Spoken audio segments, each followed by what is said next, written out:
Hi friends, welcome to all. இன்றைக்கி நம்ம திருக்குறளில் இருக்கின்ற பொறை உடைமை டாபிக் நம்மளுக்கு 20 அதிகாரத்தில் இதை 2வது அதிகாரமாக கொடுத்துருக்காங்க சிலபஸில். இந்த டாப்பிக்கில் இருக்கின்ற திருக்குறள், அதற்கான பொருள், சொற்பொருள் இதெல்லாம் நம்ம பார்க்கலாம்.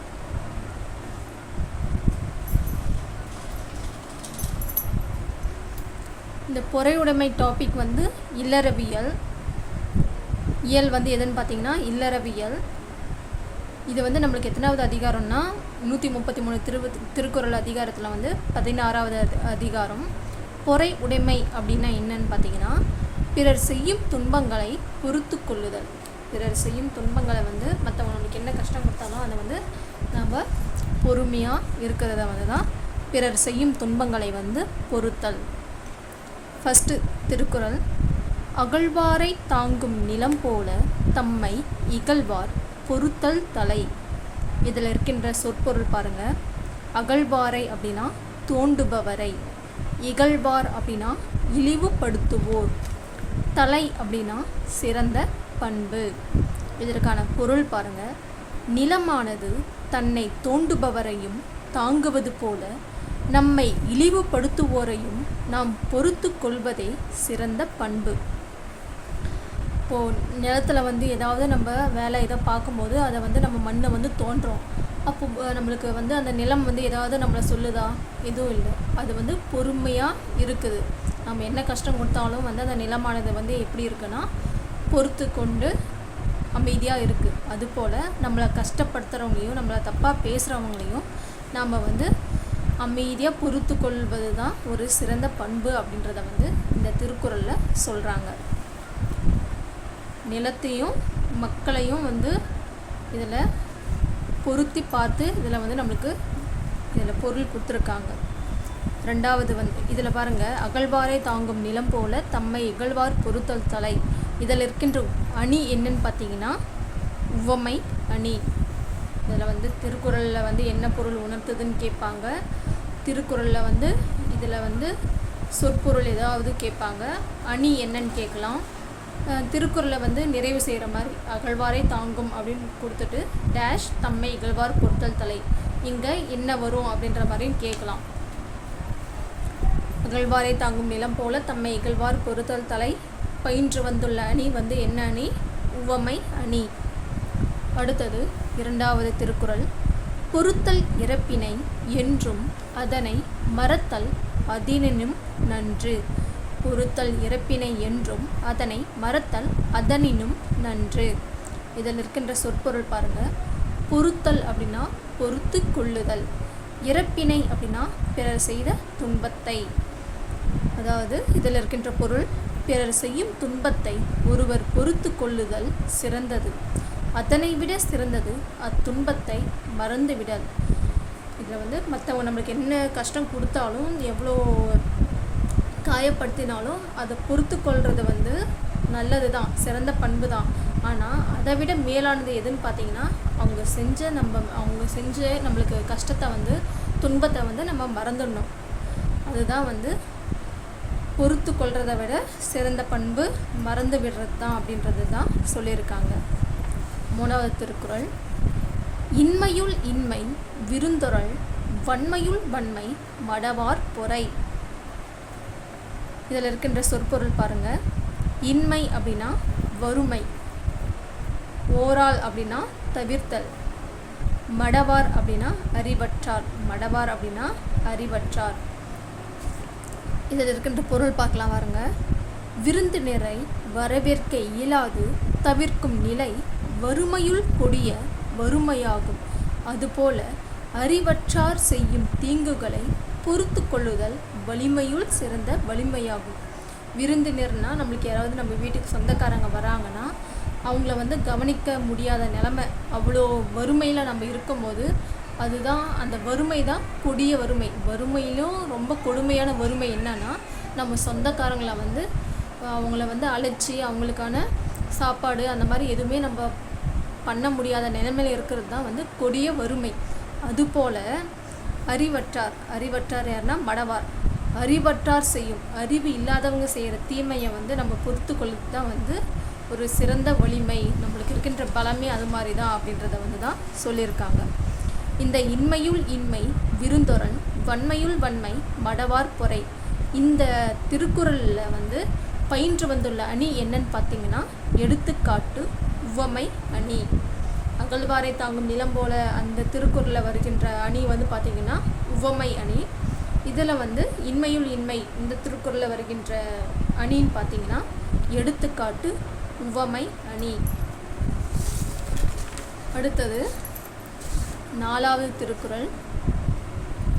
நிறை உடைமை நீங்காமை வேண்டின் பொறை உடைமை போற்றி ஒழுகப்படும். இதில் இருக்கின்ற சொற்பொருள் பாருங்கள். நிறை அப்படின்னா சால்பு.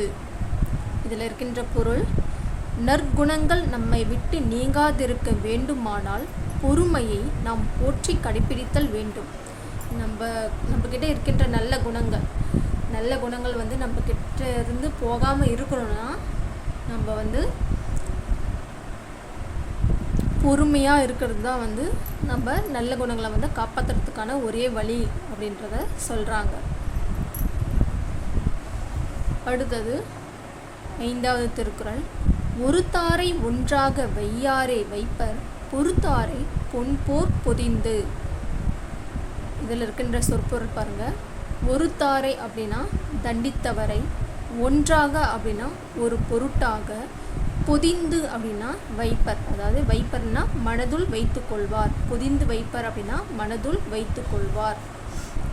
இதில் இருக்கின்ற பொருள் பாருங்கள். பிறர் செய்யும் தீங்கை பொறுத்து கொள்ளாமல் தண்டிப்பவரை சான்றோர் ஒரு பொருட்டாக மதிக்க மாட்டார். ஆனால் பொறுத்து கொள்பவரை பொன்போல் மதித்து மனதுள் வைத்து கொள்வார். சான்றோர் அப்படின்னா நம் முன்னோர்கள். அவங்களாம் வந்து நல்லா கல்வியை படித்து நல்லா அறிவாளிகளாக இருப்பாங்க.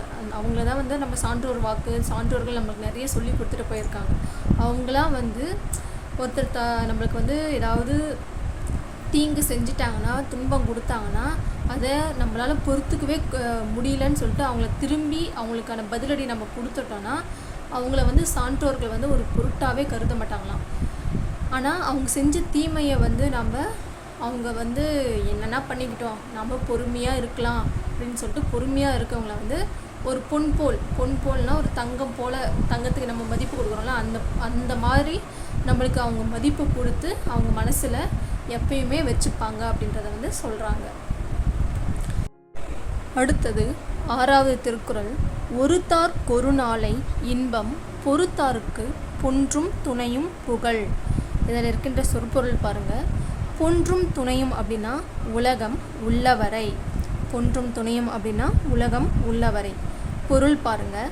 பிறர் செய்யும் தீமையை பொறுத்து கொள்ளாது தண்டித்தவருக்கு ஒரு நாள் மட்டுமே இன்பம் கிட்டும். அதனை பொறுத்து கொண்டவரின் புகழ் உலகம் உள்ளவரை நிலைத்து நிற்கும். மற்றவங்க நம்மளுக்கு ஏதாவது தீமை செஞ்சாங்கன்னா அவங்கள நம்ம உடனடியாக அவங்களுக்கு வந்து பதிலடி கொடுத்துட்டோன்னா அது வந்து நம்மளுக்கு ஒரு நாள், அவங்க செஞ்ச தப்புக்கு நான் திரும்ப பதிலடி கொடுத்துட்டேன்பா அப்படின்ற மாதிரி நம்மளுக்கு ஒரு நாளோ இல்லை ஒரு சில நாள் மட்டும்தான் நம்மளுக்கு அந்த வந்து ஒரு தற்காலிகமான ஒரு இன்பம் வந்து கிடைக்கும். சந்தோஷப்படுவோம், ஒரு தற்காலிகமான சந்தோஷம். ஆனால் அவங்க வந்து பண்ண தப்பை தீமையை வந்து அவங்க என்ன வேணால் பண்ணட்டும், நாம் என்னவோ நம்ம வழி என்னவோ நம்ம பொறுத்துட்டு போயிட்டே இருக்கலாம், அவங்க செய்கிற தப்புக்கு அவங்க தண்டனை அனுபவிச்சுக்கிறாங்க அப்படின்ற மாதிரி நம்ம பொறுத்துட்டு போனோன்னா நம்மளுக்கு அந்த புகழ் வந்து உலகம் இருக்கிற வரைக்குமே இருக்கும். அதாவது உலகம் இருக்கிற வரைக்கும்னா அழியாமல் இருக்கும் அப்படின்ற மாதிரி சொல்கிறாங்க. அடுத்தது 7வது திருக்குறள். திறனல்ல தற்பிறன் செய்யினும் நோனொந்து அறனல்ல செய்யாமை நன்று. இந்த திருக்குறளில் இருக்கின்ற சொற்பொருள் பாருங்கள். திறனல்ல அப்படின்னா செய்யத்தகாத, நோனொந்து அப்படின்னா துன்பத்துக்கு வருந்தி. திறனல்ல அப்படின்னா செய்யத்தகாத, நோனொந்து அப்படின்னா துன்பத்துக்கு வருந்தி. பொருள் பாருங்க. செய்யத்தகாத துன்ப செயல்களை பிறர் தனக்கு செய்தாலும் தான் அத்துன்பத்துக்கு வருந்தி அறத்துக்கு மாறான செயல்களை அவருக்கு செய்யாதிருத்தல் நல்லது. இந்த மாதிரி கஷ்டம்லாம் யாருக்குமே நம்ம பண்ணக்கூடாதுன்ற மாதிரிலாம் இருக்கும்ல, நான் பட்ட கஷ்டம் யாருக்குமே வரக்கூடாதுன்ற மாதிரிலாம் நாமளே நினைப்போம்ல. அந்த மாதிரி செய்யத்தகாத துன்ப செயலில் வந்து நம்மளுக்கு யாராவது செஞ்சால் கூட நம்ம நினச்சி பார்க்க முடியாத அளவுக்கு கூட நம்மளுக்கு துன்பம் கொடுத்தா கூட நாம் வந்து அதனால ரொம்ப கஷ்டப்பட்டு மனசு ரொம்ப கஷ்டப்பட்டு வருந்தினா கூட ஒரு நல்ல இதுக்கு அறத்துக்கு மாறான செயல்களை வந்து நம்ம செய்யாமல் இருக்கிறது தான் வந்து நல்லது அப்படின்னு சொல்கிறாங்க. எவ்வளோ கஷ்டம் கொடுத்தாலும் ஒரு தீய வழியிலையோ அறத்துக்கு மாறான ஒரு விஷயத்தில் வந்து நம்ம போகக்கூடாது. அடுத்தது 8வது திருக்குறள். 8வது திருக்குறள் என்ன சொல்கிறாங்கன்னு பார்க்கலாம். மிகுதியான் மிக்கவை செய்தாரை தாம் தம் தகுதியான் வென்று விடல். சொற்பொருள் பாருங்கள். மிகுதியான் அப்படின்னா மனசெருக்கால், மிக்கவை அப்படின்னா தீமை, தகுதியான் அப்படின்னா பொறுமையால். மிகுதியான் அப்படின்னா மனசெருக்கால், மிக்கவைனா தீமை, மனசெருக்கால் தீமை செய்தாரை தான் தம் தகுதியானா பொறுமையால் வென்றுவிடல். ஒரு மனசெருக்கால், செருக்குன்னா ஆணவன் சொல்லலாம். ஆணவத்தால் நம்மளுக்கு தீமை செஞ்சவங்களை வந்து நம்மளுடைய பொறுமையால் வந்து அவங்கள வந்து வென்று காட்டணும் அப்படின்றத வந்து சொல்கிறாங்க. அடுத்தது 9வது திருக்குறள். துறந்தாரின் தூய்மை உடையர் இறந்தார்வாய் இன்னா சொல் நோர்க்கிற்பவர். இதில் இருக்கின்ற சொற்பொருள் பார்க்கலாம். துறந்தார் அப்படின்னா பற்றினை விட்டவர், இறந்தார் அப்படின்னா வரம்பு கடந்தவர், இன்னா அப்படின்னா தீய, நோர்க்கிற்பவர் அப்படின்னா பொறுப்பவர். வரம்பு கடந்து பேசுவோர் அப்படின்னா ஒரு எல்லையே இல்லாமல் அவங்க இஷ்டத்துக்கு பேசுகிறவங்க, அதாவது அவங்க இஷ்டத்துக்கு எவ்வளோ கஷ்டமான சொற்களை, தீய சொற்களை, துன்பம் தரும் சொற்களை வந்து எவ்வளோதான் அவங்க பேசினாலும் அதை நம்ம பொறுத்துன்னு இருக்கிறது வந்து எப்படின்னா பற்றற்ற துறவி. இந்த துறவிங்களாம் வந்து எல்லாத்துக்கும் துறந்துட்டு ஒரு பற்றற்ற நிலையை அடைவாங்கல்ல, அவங்கள விட மேலானவங்க வந்து யாருன்னா யார் எவ்வளோ வரம்பு கடந்து பேசுகிறவங்க, எல்லை கடந்து பேசுகிறவங்கள வந்து பொறுத்து கொள்கிறவங்க வந்து துறவிகள், பற்றற்ற துறவிகளை விட மேலானவர்கள் அப்படின்னு சொல்கிறாங்க. அடுத்தது 10வது திருக்குறள். உண்ணாது நோற்பார் பெரியர் பிறர் சொல்லும் இன்னா சொல் நோற்பாரின் பின்.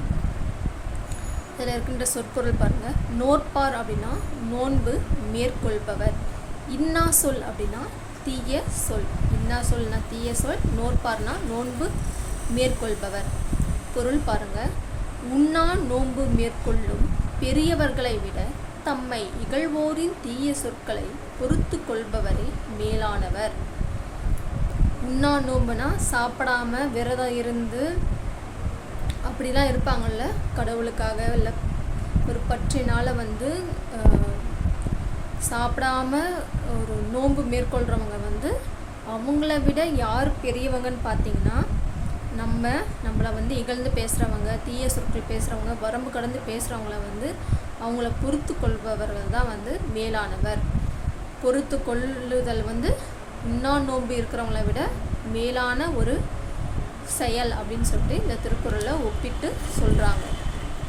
பொறை உடைமையில் இருக்கின்ற 10 திருக்குறள், அதற்கான பொருள், சொற்பொருள், இதில் இருக்கின்ற அணி என்னென்ன அப்படின்றத வந்து பார்த்துட்டோம்.